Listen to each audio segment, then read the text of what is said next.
Dadgummit, what the heck's going on? Looks like a marker storm. Oh man. Well, that's okay. We'll get it fixed here. What I'm going to do is show you today, sorry if that frightened anybody, how to do a marker, a watercolor marker monotype screen print. You'll need some markers, of course, as you can see. Maybe even a hair dryer to speed things up, and maybe some brushes, and possibly some water. I wonder if I could have found a dirtier cup. But we're going to go ahead and get started. You have your image up under the screen already. We've already put our window in, and I like to elevate it slightly, so always do that. So sometimes I'll just put a pencil or a marker or whatever just to elevate it slightly. And what you can do on here is with watercolor markers, you can add color, patterns, or whatever to kind of create your composition. A lot of times I do this process to help me figure out what I might want to do with a print in terms of like color, or I may just be making images, and so those can be the thing unto themselves. So as I resolve this, I'll come back later.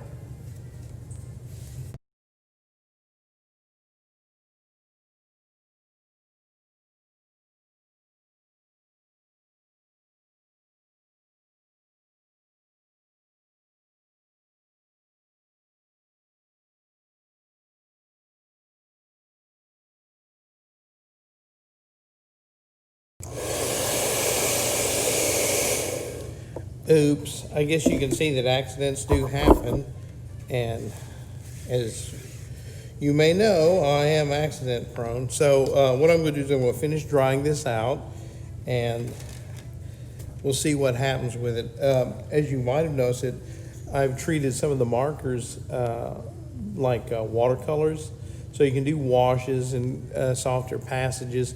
I may add some type or something, but let's just wait for it to dry. We'll be back. Bye-bye.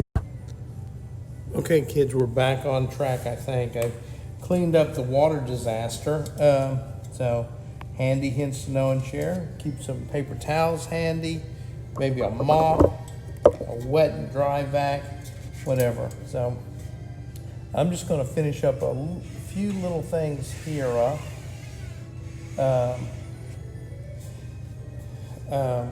And I'll show you that you can go ahead and add type here.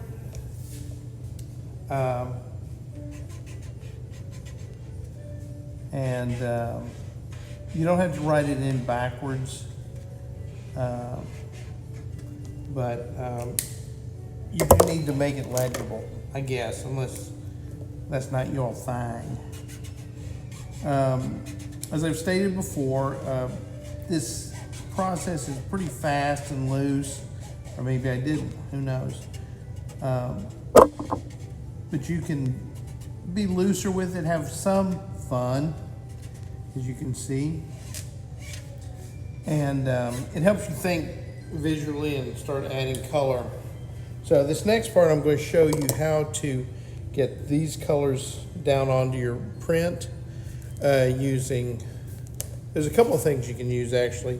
The standard one is the Speedball transparent base, the only kind of transparent base my mom probably would have let me use, but I like to save money, so I use Roman Pro 543 Universal wallpaper paste. Either one is fine. You could even use something like matte medium. So I'm going to show you how to print it. Kind of took a hit down here, but we're going to do it anyway. Let me get some paper up as I struggle.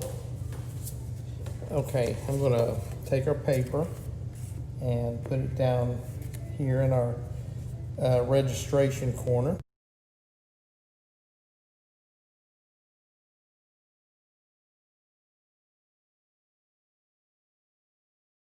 as you can see. And I'm going to lower this down. I'm going to keep it slightly elevated. And I'm going to use our Roman Pro 543 Universal wallpaper paste.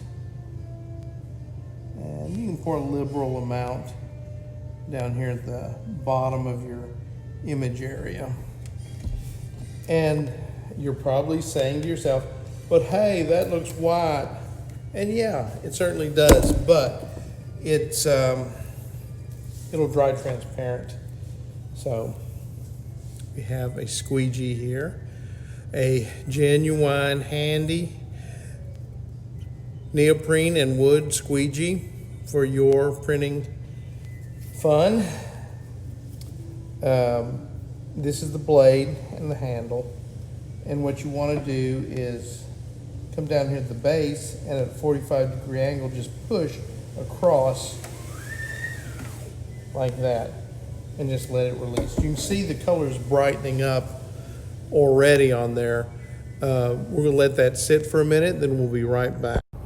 That was only a couple of minutes, but now, like I said, we put our paper underneath, clear the decks there, make sure nothing's in our way, and we'll lower the screen down on the paper. So with the same side of the squeegee as you got the goo on, go ahead and grab some at the top, use firm but gentle pressure and pull across like that. And then push back and I'll drop the stuff off of the squeegee. Then we'll go ahead and lift it up. And it's always good practice to reflood your screen.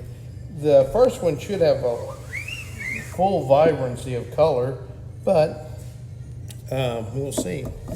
Let me fetch it out of here.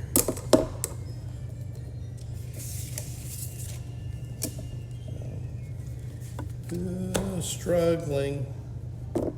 That's what I do best. And you want to keep it propped up. Okay, you can kind of see what we got here. It looks like fun, just not much fun. It looks a little orange peelish, but that's okay. It should settle down after a while. What I'm going to do is print another one. Putting that one on the drying rack. I've already flooded it, so we'll get another piece of paper. And these will progressively get lighter. And the second, third ones become ghost prints. And I like to keep those because I can work back onto them, do variations, draw, paint, even print back on there and just get a base of color on there. So printing till it all runs out. You can see that's a little bit lighter. And we're going to reflood and see what we can get next.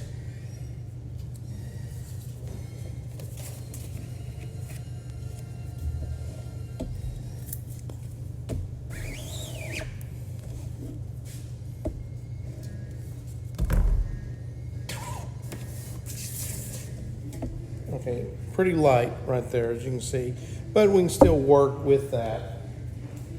Down on the drying rack. So with that said, you can take your squeegee and pull up the extra goo and put it in a cup. Hey, I found out that these cups are useful for something other than just art projects. You can drink out of them. Maybe put your favorite fruit juice or milk in there. It's always good. We're going to do a quick, easy cleanup, and we'll be back. Bye-bye. Look out, it's chicken. All right, I think these have dried. And you can kind of see there's the first one that we pulled. The second one. And the third one.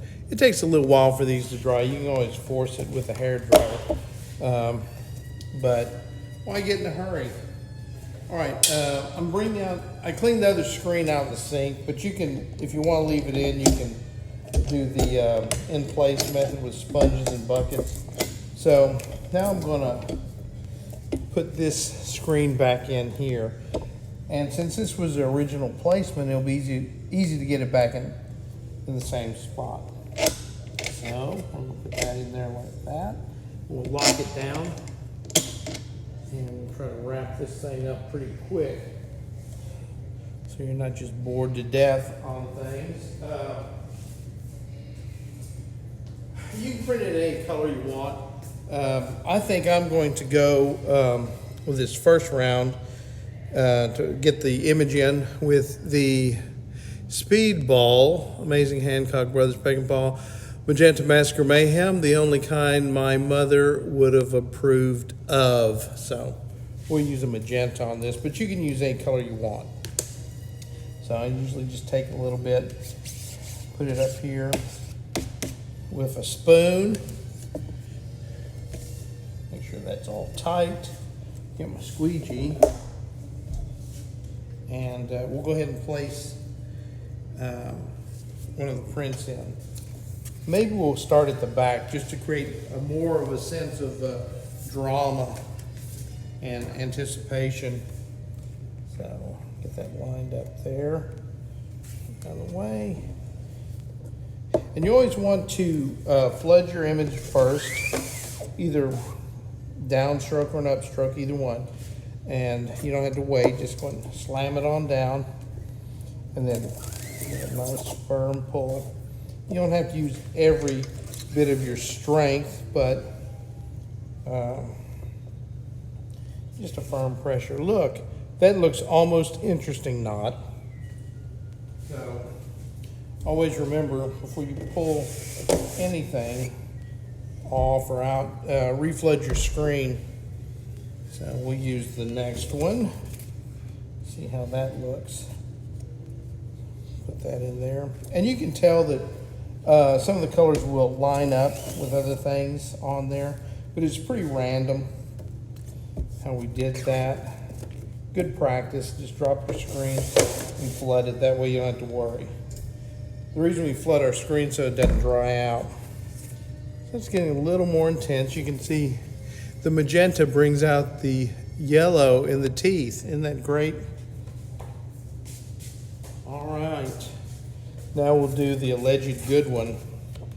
So slap that in there like that. And see what we got. Put it in there. Oops, pop it out. Hey, that almost looks good. Note the transparent qualities of the magenta. Well, that's a good way to kind of get color onto things and using a key image against it. So there you have it. Bye-bye.